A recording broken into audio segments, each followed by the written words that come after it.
So, yes. So my grandfather was a professor in Sierra Leone at a college called Fora Bay College.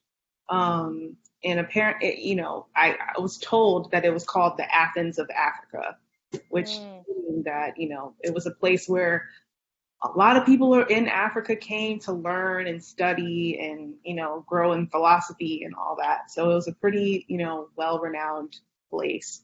And not only did my grandfather teach there, my mom actually ended up teaching there too before she came to the States.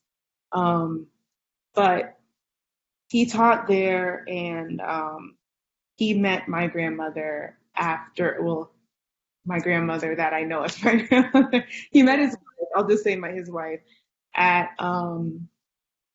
in Sierra Leone. So they're both professors.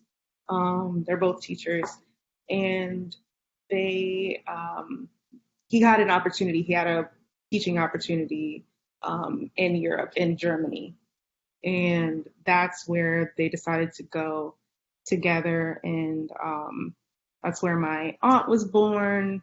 That's where they lived for a while. I remember my grandmother telling me stories about how she felt like,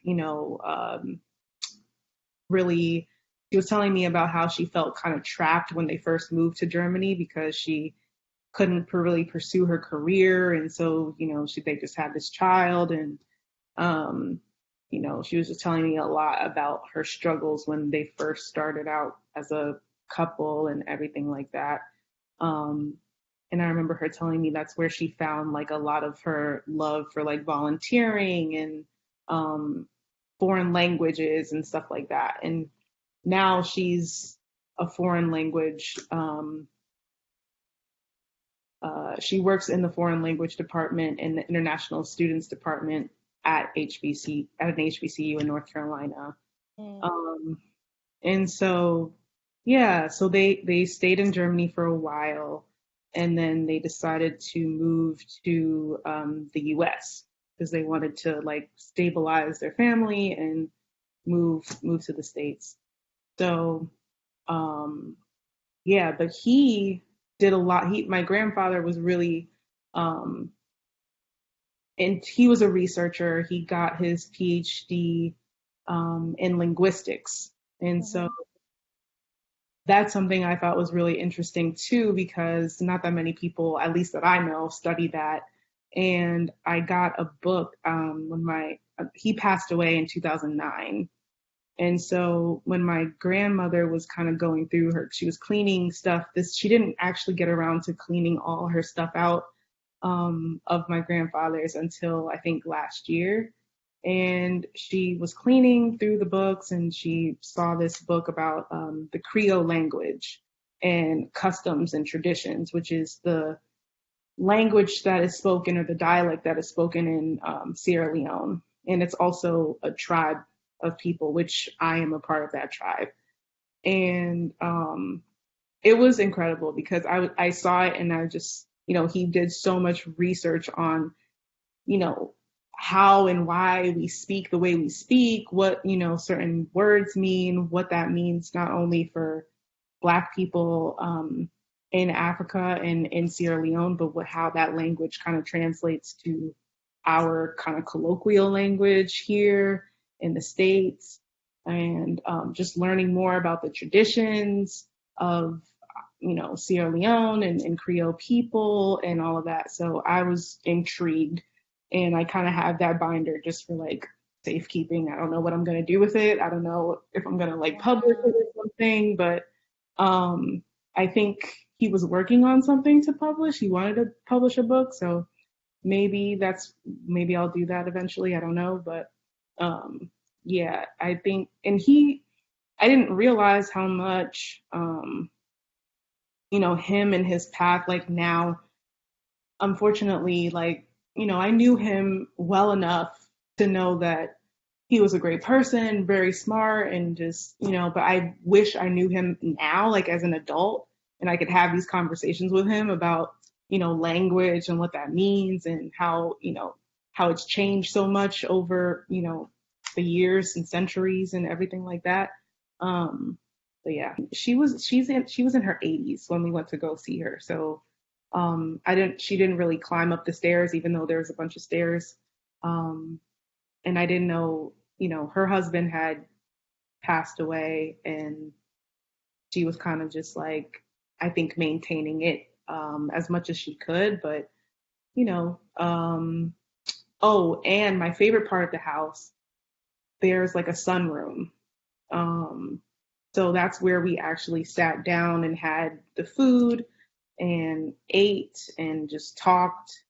And Was so that in the front of the house or the back of the house? it was in the front.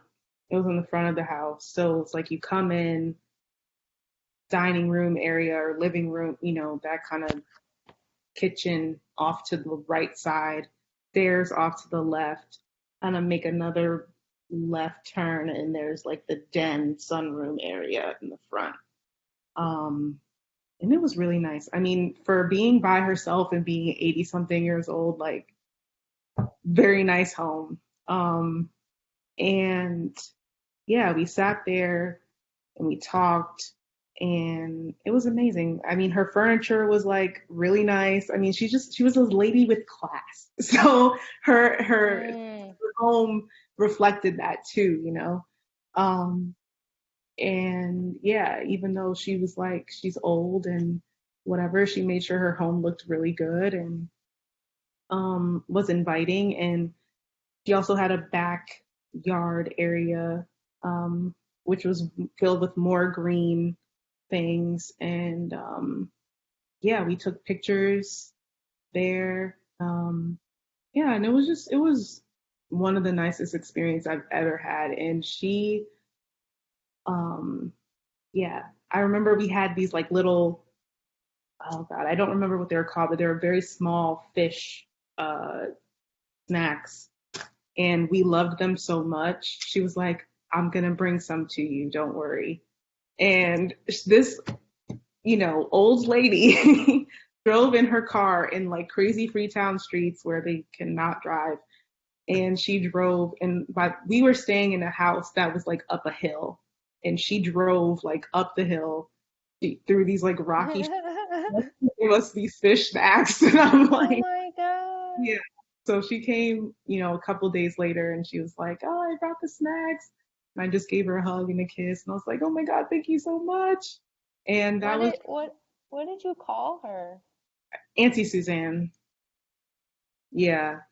And that was the last time I saw her, because she passed away. Um, what was it? Like 4 years after? Yeah. So I was like, yeah, yeah. So she passed away, and then yeah. But that was like a very lovely memory and like a lovely experience to have. And I'm like, I'm so happy that we had it, before she passed. So yeah. And so a couple things actually. So there's like a big thing with like the naming ceremony when a child is born, um, which is called pulnado, which is basically like you're pulling yourself outside and you're showing yourself to the rest of the world. Um, What? yeah, it's like it's a whole thing, and people are supposed to come from all over, and you're actually supposed to like go out and like show the baby around and say like this is this person and that is that person, and actually like introduce the child to the world and to the family. So that's something that is definitely preserved. That's something that my parents did for me, my brother. Um, so yeah, definitely that. And I think also um, for weddings, there's a cultural tradition in that, where we go through an engagement ceremony before there's a wedding, um, which is pretty much like the the person who's coming into your family, their entire family has to kind of come to the house and greet the people who live there, and it's this whole shebang.